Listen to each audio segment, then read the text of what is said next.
Hello, and welcome to another edition of the GrowVenture Community Podcast. Today on our podcast, we have Mattia Mandela, the Head of Business Development for GrowVC in East Africa.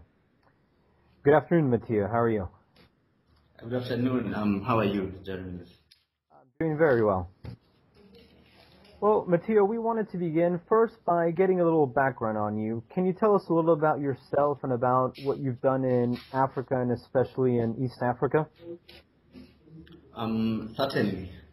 My main expertise is in partnership building with a focus on emergent technologies and innovation for the growth of entrepreneurship in Africa.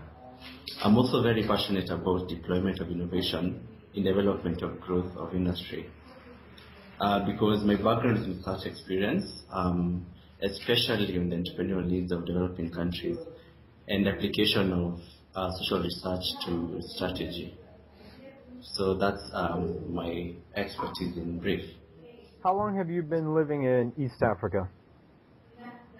I was born in North Africa. I'm a native of Kenya in specific, but I've traveled and worked in a lot of African countries and have a wide understanding of the needs of the countries and how they operate, both economically and from a social perspective.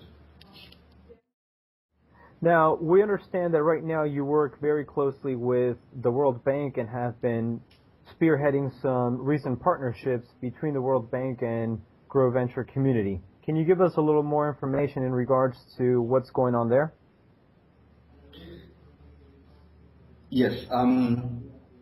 The World Bank has an initiative funded through a branch of InfoDev that deals to have third world countries or emergent economies take advantage of the knowledge economies. So the way they did this was to establish M Labs, 5 of them globally, one in Pakistan, another one in Armenia, Vietnam, South Africa, and in Kenya, that are meant to be the centers of the focus for these economies to take advantage of the knowledge base around them.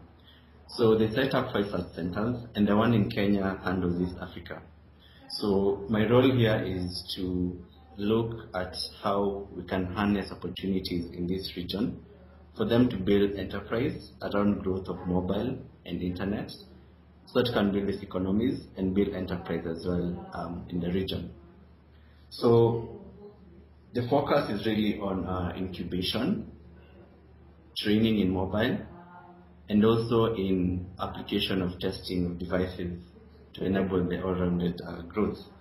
So what we do here is that we try and link up these incubators who come in and have great ideas, but lack the know-how in terms of experience and business resources. So we link them up from startup stage and then build them up to a level where they can now go out and become major enterprises. So what the GrowVenture community comes in is provide that link between these incubators and the wider venture community of investors of different kinds who can then provide funding to take this enterprise to the next level.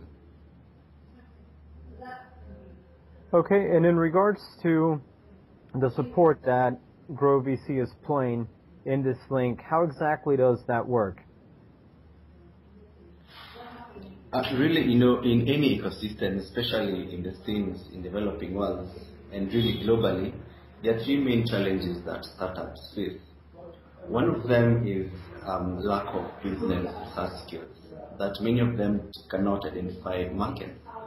Second is that many of them do not understand how to build efficient business processes, how they do their marketing, how to do the accounting. So that's a challenge. And the third, perhaps most prevalent one, is that most of them lack capital.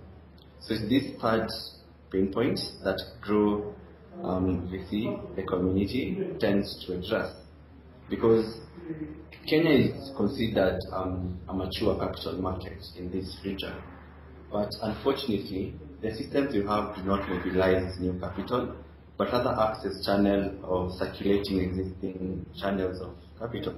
So what we need to do is create avenues where these young entrepreneurs can have access to existing capital and then use that to create new capital in the region. So the biggest point of this association is that you're providing more avenues of equity and encouraging private equity expansion in Kenya and East Africa in general.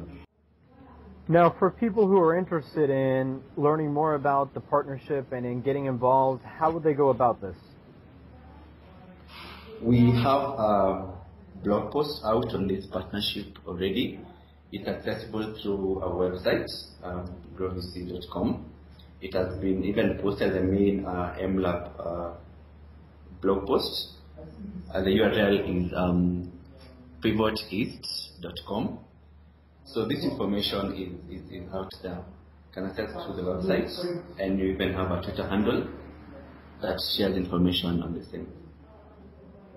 Okay, and through this network that's been set up for Pivot East, what can people do through there?